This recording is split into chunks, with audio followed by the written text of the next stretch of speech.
Cool. And we're back. Action! Oh my god. Let's go. Let's go. Alright. Okay, back to this weird, excluded dimension again. It's literally so odd. Okay. Alright. I'm quite tipsy. I mean, we all are, aren't we? This is the point of the podcast.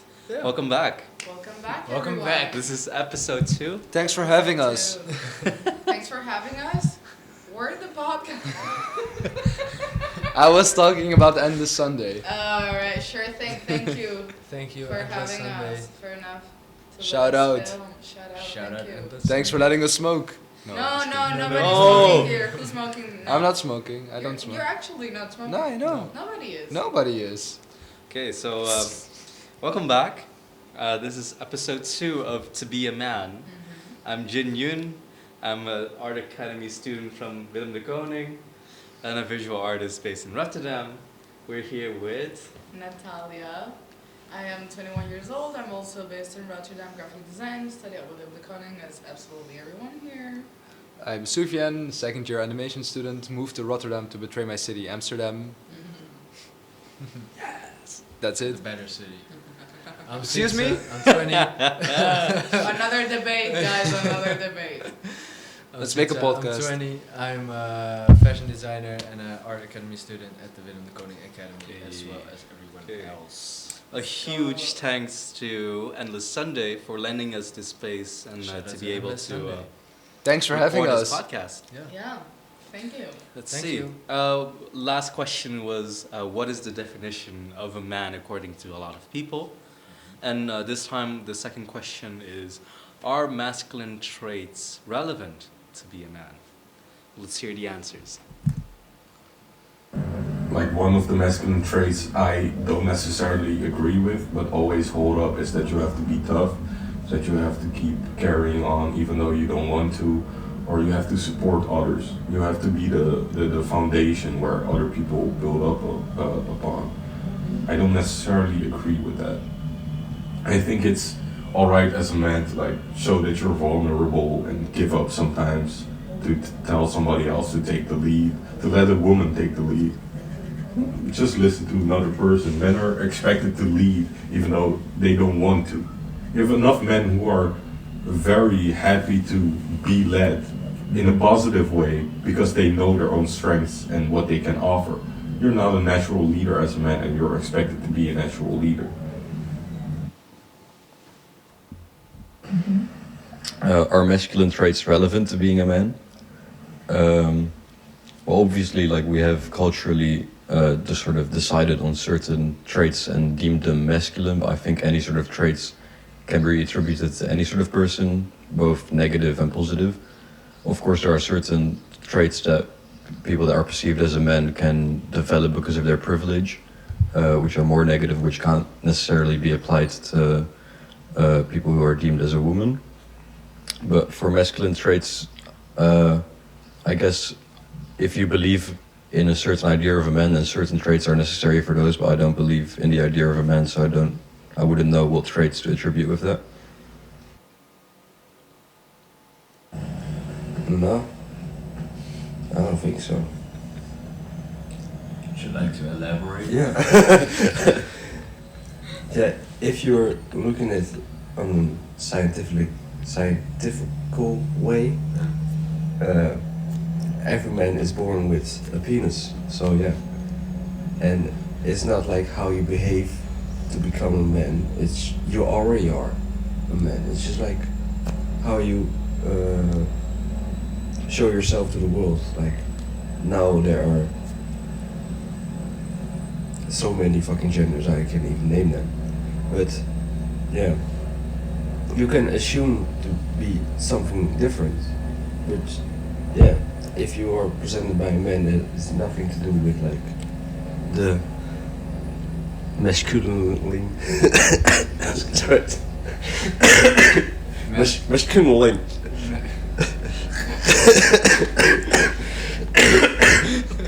Yeah. No, you know what I mean. But yeah. Somebody smoked too much today.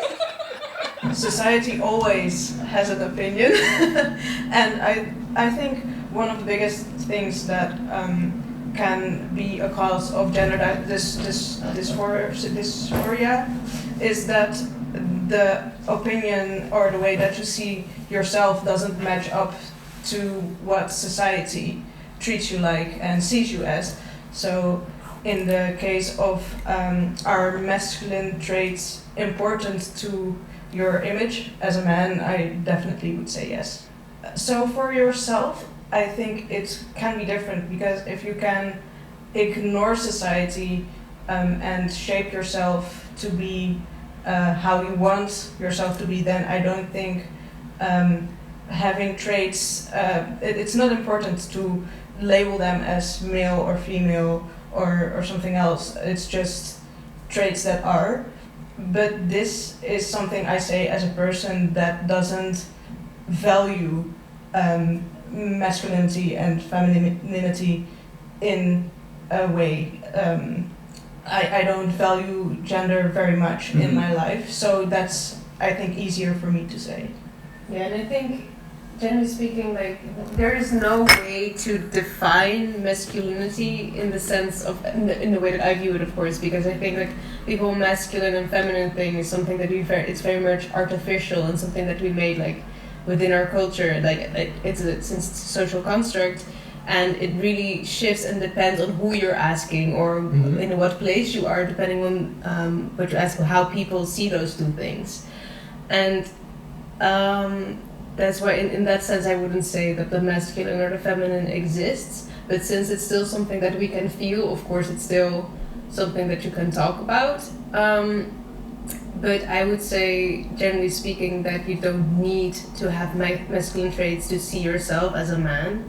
But since the way that society has built up gender, we formulate and make a decision of two categories, whether someone is male, like a man or a woman, based on a lot of different gender markers. And these markers can be either physical or in your behavior, in your character, in like your personality, or in the way that your body is constructed. Okay, so that was the second question. Are masculine traits relevant to be a man? I think I really agree with Chris Chris? on this one. Yeah, but I think it's a combination of both. But because he said, like, you gotta stand up, you gotta be strong and powerful, but at the same time, I think that being vulnerable and letting someone else take the lead, it's a combination of both that is yeah. I don't think they're masculine traits per se, but yeah. More so that the world views them as masculine, or Yeah. Yeah, but more the strong. the being strong. Yeah. ones. Yeah. When we say traits, are we talking about physical? No. I think just more like, behavioral. Right. Yeah. What I find this question maybe even more difficult than the first one, because as you're saying, a lot of strong traits or positive traits, such as being strong or brave or, you know, a leader, are traits that are quite often associated with masculinity. But I know many women in my life who are brave and strong, who are very proud in their femininity, I guess. I just find it so hard to, like, attribute those factors to masculinity. I don't even know what masculinity means at this point.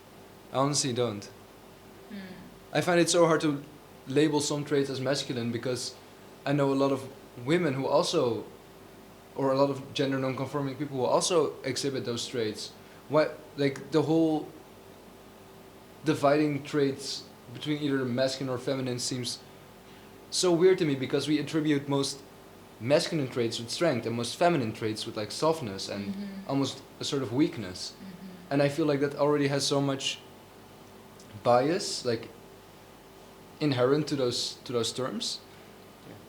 I don't know. I don't know if I'm making this point at all. The people you've interviewed, they were also saying, like, that's something that we, like, labeled, right? Like, okay, this is masculine and this is feminine. It's something that we labeled, and I guess, of course, the traits are based on some like realities and how people react. Sure. I mean, maybe the traits masculine are based on the fact that back in the hunter and gatherer days, men, because of their physical strength, were more of the fighters and more of the hunters. And Yeah. but we're not, fighting any fucking animal to get food on our table Exactly. today. So do we still need to label those traits as masculine? Yeah. It's just like with pink once well, maybe the comparison isn't completely true, but I think it holds some truth of it, that pink used to be for boys and blue used to be for girls, that the definition of what's masculine or feminine, or even the need for masculine or feminine as terms in general to describe behavior, is just maybe a little outdated. Yeah. Because maybe especially the being powerful. Yeah. yeah. I think that is the most that is shifted around the Being Over the- powerful, exactly. being powerful. Because nowadays you've heard the term of powerful woman so much. But that's the thing I also kind of like think about, because it's like, as a woman, you do feel like everything you do needs to be justified by you're an independent woman. You're powerful as a woman. Oh my God, look what you're doing. You're doing great. Okay. But as But a as woman, a man, you're expected. Yeah. You're expected to do those things. You're supposed to, and you're not called, you're not being cheered up because you did something good. You know what I'm saying? Like, as a woman, even though this is still very, of course, about this macho kind of a vibe, and there's a lot of sexism in those sentences, but, if a woman is there, it's just like, wow, what a boss woman. She did what she had to do. Yeah, but then she's almost like an outlier and Absolutely. not an expectation of the norm. No, because she's achieving what a man should already know. Yeah. yeah, Yeah, it's like the worth of a woman can be almost measured to what is expected of a man. Exactly. And the closer a woman comes to the ideal of what a man is. It's like, oh my God, what a success you are. But Yeah. when a man goes there, which is, I would say, okay, maybe not the same amount of work because of all the sexism we live in our world, but let's say there is this amount of work put in, you will never have those compliments as a man. You will just be expected. You know what I mean? You'll never just be like, oh, congratulations, you did your job. You're a powerful man. No, love, you're just gonna be average man. You did what you're supposed to be doing. Yeah, and that's also, I think, an important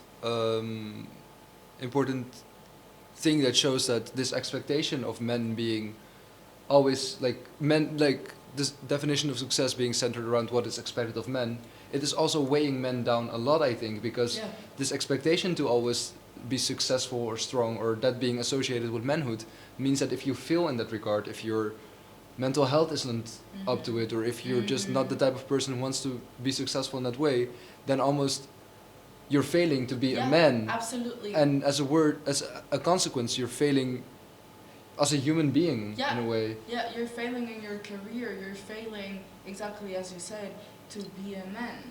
So are those features defining a man? And are they even features that men would want to define them? Because it's also it's limiting, and it can also be very harmful to your own self-image Absolutely. as a man, to Absolutely. always have that pressure to perform, or to be successful, or to be the provider, or to be strong. There you go. Because men also have feelings and have mental health issues and need to talk about things. Yeah, but they're not they're not seen as issues. They're seen as weaknesses. Yes. And the fact that a lot of, I mean, I'm generalizing, of course, but for a lot of women, it is expected they are more emotional or more in Yeah. touch with their feelings. It's almost seen as if it's expected of women to be weaker anyways. So, them being sensitive, or them I mean, of course, I don't think that way. I think talking about your feelings or expressing your feelings is one of the bravest things a human being can do, because that shit's really hard. People are really up, it's so hard to express what's inside of you, and it can be really shameful, and it can be just so tough to express, so hard to express yourself. And have so much respect for anyone who can do that, but it's often still seen as talking about your struggles, be it your mental struggle, whatever, you know, it's seen as a weakness, which it's just like, it's so unfair that we see all those expectations of men as what is good or strong, and these expectations of women as what is weak or undesired, and that we define the success of women by what we expect of men. It's bullshit, in my opinion. It is. But yeah, so to come back to the question, like, what do Our masculine traits. I relevant don't to think the they're man? necessary at all. Like, No? I think you can all agree, like, oh yeah, masculine traits. You can have a really feminine male, yeah, and absolutely. that's absolutely fine, and they would have like maybe zero or none masculine traits at all, and that's fine too. I think I think we can all agree that like the masculine and feminine traits and the power difference that has built up from the years is outdated, right? It's like we probably need to, this information needs to be widespread, that it doesn't have to be like masculine traits doesn't equal to like a real man. So it's like a healthy balance, and some people have more than the other, and that's perfectly fine. But it's The only thing I'm wondering is, then what is it, and that is of course back to the point of the podcast, what is it to be a man? Because when we're talking about, when we go back to the first question, a lot of initial definitions people had when they grew up about what it means to be a man were centered around these masculine traits or expectations. And if we say that is not necessary to be a man, then what is it exactly to be a man? Is it not just the defining of traits as either masculine or feminine that's outdated, but even just the whole concept of manhood or womanhood that is outdated? I'm not saying it is, I'm just wondering if it's not the traits being either masculine or feminine, because we've already seen that masculinity and femininity is very context dependent, and it's almost like it's super arbitrary, you know? I think the only difference is biological, Yeah. to be honest. Yeah. Because if if we just say like, okay, being a man is being comfortable with yourself and being the person who you are, then that the same counts for being a woman. Yeah. You know? So the only difference is basically biological. And then But there's I trans think- people who... exactly, that's what I'm saying. Yeah. Like, Oh, but the yeah, trans true. people absolutely like. But then the biological part is, I was not born in the body I wanted to be born in. You know what I mean? So Yeah. if they feel like a man, they are. But how do you feel like a man? Well, Bob, that's a fucking good question right there. yeah. Well, what I found interesting about Noah's first answer to the definition of a man, I asked them like, okay, what is your definition before you found out you were non-binary? Yeah. And his answer was, okay, before I found out, a man in my eyes was like this all-powerful being who doesn't really express emotions, who provides, yada yada yada yada, and that pushed him away. And so like the expectation of what society pressures upon men pushed him away from being a man. Is it him or them? Oh, I'm sorry. Them. Oh, I'm so sorry, Noah, I love you.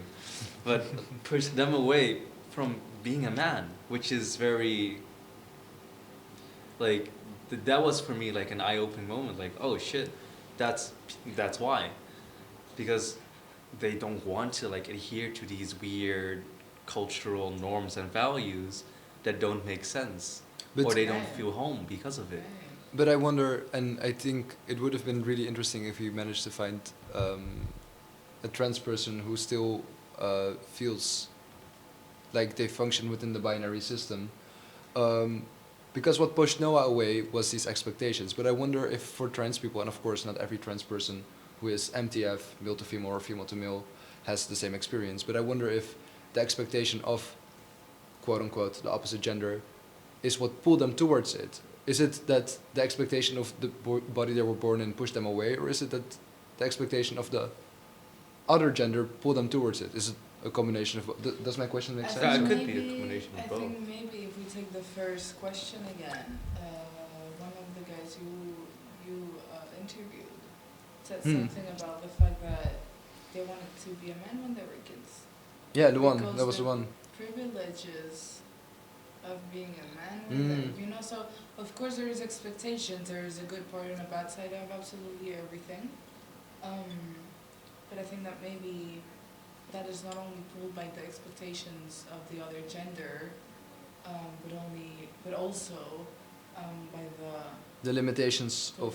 the limitations or the actual good things that you get from being the Oh, other gender. in that You know sense. what I mean? Yeah. Like, maybe as a man they feel more comfortable because they feel like that's where they belong because those stereotypes fit more between their parts or coming into Yeah. this, you know? I mean, I do think it's important to say that gender dysphoria is also just a very real, like, medical condition that. Absolutely, we're here as respectful as we can, and we are quoting very stereotypic things and But generalizing. what you're saying, I think, also leads back to the point of like, as long as we keep propagating masculine traits as strong traits and feminine traits as weak traits, is it a surprise that someone like Luwan grew up, you know, as a young kid, thinking, oh, men can be, I don't know, like cool scientists and blah blah blah blah, or men can be.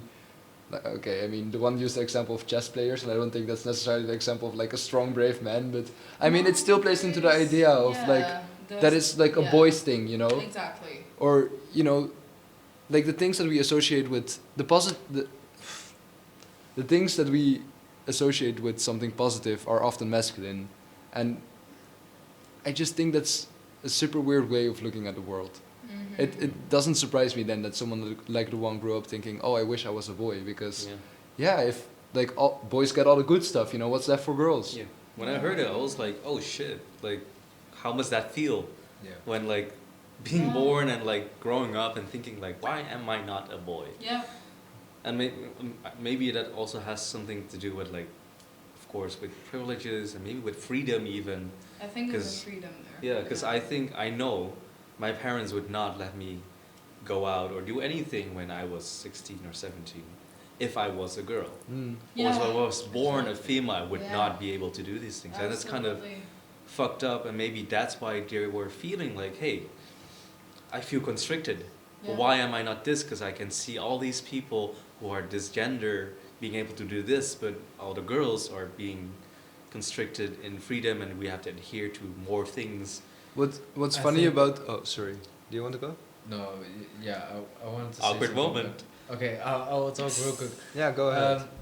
But I think that is really the reason why my parents let me out so late. Yeah, Because they definitely told me that, you know, if you were a girl, then I wouldn't allow you to drive Yeah. through this park. Yeah. and that's the society's expectation of, like, oh yeah, girls should be doing this, boys should But it's be also doing a that. sense of, and I'm not necessarily justifying it, but it's also a sense of just being protective over your daughters, because there is a very real threat of your daughter. Of But course, that's the thing, of there course. is a reason behind it that is not your parents being sexist. Yeah. There is a reason behind it because society is just that way. But that doesn't mean that you don't want to be the other gender. You know what I mean? In those situations, I know for me, being a teenager, wanted to experiment the world, club, and do stupid shit. I would Yeah. love to have been able to go out later, and I remember having a fight with my mom when my little brother was able to go later than I did. You know? And I can she imagine. would just be like, well, is this and this and that? Is the fact that, you know, you're a girl, it's dangerous and blah blah, and I would just get in rage and be like, fuck off. It's fucked because the real responsibility lies with the fucked up man who could harass you, but Exactly. you're the one who's being I'm the restricted one by who's that. paying You're the for one it. who's being punished for it. Absolutely. In a way, yeah. Well, not it, yeah. This is literally how it is. Yeah. Like her little brother, who's like maybe 2-3 years younger than she is, can go out much later than she can, because there are disgusting human beings that are more likely to harass her than her little brother. So Yeah. she is the one bearing the responsibility of the behavior of other people. Mhm. And I think it also has to do with the expectations of a boy being able to fight back. Yeah. Yeah, yeah. That was absolutely. really the reason why my parents told me like, you can go. I didn't have a little sister or anything, but they said like, you're a guy, so you are able to fight back. So would that be a trait I never thought of- about it that way. Yeah, but absolutely. But like, would that be a trait of masculinity again? So like, we need to go back to the question: how, why? Like, do you need to have masculine traits to be a man?